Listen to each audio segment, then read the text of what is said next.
Ladies and gentlemen, welcome back to the channel. My name is Michael Avideriti, and before I get started with today's review, remember to subscribe to the channel, like the video, and comment below what you think.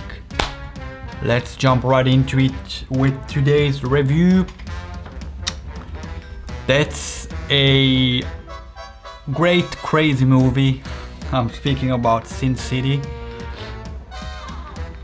I must say this review is going to be more focused probably on the cinematography, on the technical side, more than the story side, just because of the kind of the movie, and as well I've watched the movie in French. I do speak and understand French, but it's not really my favorite language to watch movies. So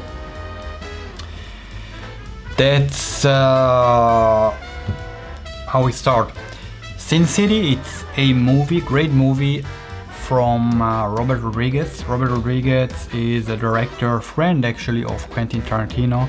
He directed, produced the movie. The writer of the movie is actually Frank Miller, who is the creator of the comic book. Sin City is inspired by a comic book story, and that's also great because the movie is in black and white, and the comic book is black and white, so it really goes hand in hand. It's a movie from 2005 and it's a 2-hour long movie. Main actors are Bruce Willis, Mickey Rourke, Jessica Alba, and Benicio del Toro.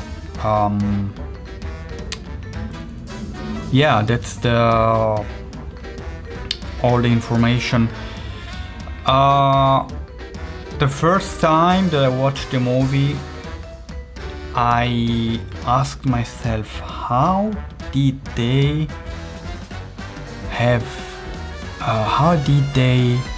do this movie? I mean, it's in black and white, but it's done in a really great way. It's not just a normal shoot of scenes and then they just desaturated, or they just made it black and white. It's not that.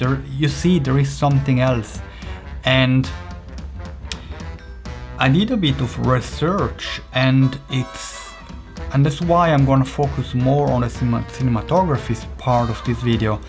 They shot the entire movie in a green screen studio, and I did a bit of research. I saw a bit of videos online and interviews, and it's really great how they do it, how they did it.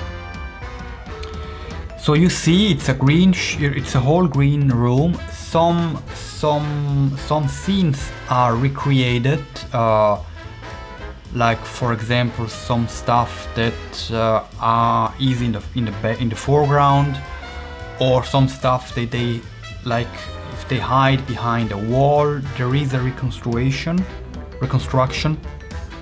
of the wall, for example. It's green. And also if there are stairs, and there are a couple of shots that are made in water, so you see it's basically like they rebuilt a pool, but all around it's green. So it's really and you really get to see what you can do with really creativity. And during the movie you see some of the background that are the city. You see that it's not an actual shoot of the moment, but to me it's awesome to see the results that they had, that they made, and then watch behind the scene and see that the actor were there in a green studio, and then all behind it's VFX with a CD, and Also, what I said, that some scenes have been rebuilt, like in the foreground, and then they come through. But what's actually the ground and what's behind them, it's all VFX. It's all green. That's great. What's great, it's not only a scene, it's the whole movie. Something that blew me away was the car scenes are really awesome. You see a car coming, and then we see just turn, but with a crane. So like the crane, the shot coming from the front, for example, if the car is coming from the front, going up here on the right, and then it's just stuff that if you do it with a normal way, it's really, I mean, you can do it, but it's very technical, it's very expensive, you have to plan it, the street and everything, it's free, and there are no cables and not. So how they did it, they basically had a car, different shots and different car are in the movie. Car is static there, the actors are there just acting like they are driving, and the crane just, the camera on the crane just moves, and it gives this great illusion. And when the VFX it's done with the street according to the camera movement and the acting of the actor, it's just awesome, it's great. Regarding the lighting, and that's something that I noticed, the actors are lit in a very great way, and I constantly ask me, well, I saw footage of older black and white noir movies, but it feels kinda two-dimensional. I don't know. They focus on the actors, on the acting, so they are lit very good. The footage they saw on the monitors was already black and white, so they could actually already evaluate what's okay, what's not. Since it was in a green screen, they didn't have to focus on the ambience, so they didn't have to check, okay, is the actor or are the actors lit well, and how is the surrounding around them. That wasn't an issue. The only issues were to really light the actors in a great way, and that's what they've done. And then everything else is green screen.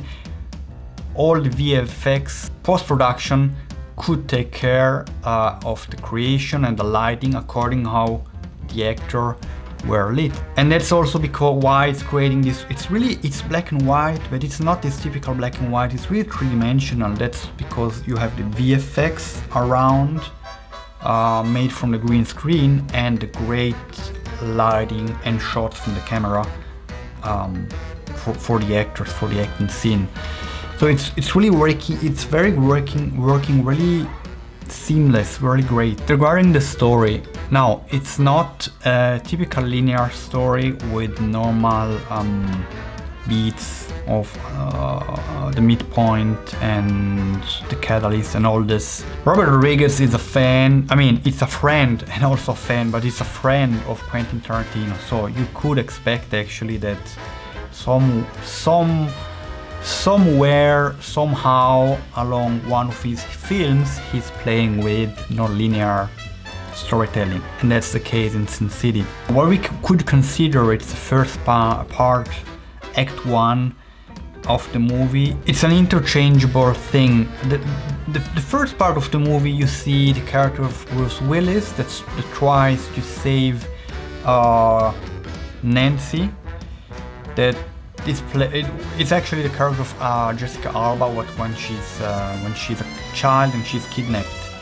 You see this, but then at the same time you change with the character of Mickey Rourke, Marv, and that's I would say the bulk of the movie. It's really with Mickey Rourke that wants to solve or has to solve the case why this prostitute who he really could say he's in love, got murdered, and he wants to find why and kill the guy that did this, and of course all the stuff happens. So that's the first part of the movie. It's with Bruce Willis a bit in the beginning, tries to save Nancy, and then Marv, Mickey Rourke's character, comes in. At the end, you see again the character of Bruce Willis that takes over, or the story continues, telling that Nancy got older. She's a young woman. He was in jail. He gets out. He meets again with Nancy when she's older. She is actually attracted by him because he saved her when she was a child, and he, of course, stuff happens, and she gets at the end she gets saved by him. After the first part, short part with Bruce Willis, then we switch over with Marv, Mickey Rourke's character, and then another character comes in. The character of Clive Owen is also on a mission. Someone threatens just his girlfriend, and then he actually goes behind the guy played by Benicio del Toro. The first time I watched the movie, I thought that's I don't know, that's crazy. The second time I saw it was really funny. The character of Benicio del Toro gets killed, but he actually then, even if he should be killed, he lives, and I mean, he's alive, and he has conversation. I mean, it's really funny when you see this after first impact. So the character of Clive Owen wants to kill the character of Benicio del Toro, and gets involved with a bunch of stuff. There is a gang of prostitutes that is actually working and protecting a part of the city. A lot of bad guys. It's just not one bad guy. There's the character of Benicio del Toro is a bad guy. Or there's the character that's the bad guy that is kidnapping Nancy as she's a child. It's a lot. There's a character played by Elijah Wood. It's really scary, actually, character. What he does, not how he looks, but what he does. So there are a lot of bad guys, and there are mainly these three stories played by Bruce Willis, Clive Owen, and Mickey Rourke. But you can follow along, and everything it's played in Sin City, in this city. It's very interesting to study how you can play with non-linear storytelling, with different character and bad guy, but directly or indirectly somehow are connected or related. It's the fun and great part when you start to play around with these elements, and when you can create a nice story that you can follow along. That's very unartistic and creative thing to do with movies, with storytelling. Yeah, so that's actually my breakdown of Sin City. I will review somehow along the line of these videos Sin City 2. That is really very nice. It takes the ending, or takes some stuff of Sin City, this one, and continues on the second one. So before I end, remember to like the video, subscribe to my channel, and comment below what's your take on Sin City, and I see you on the next one. Thank you for watching. Bye.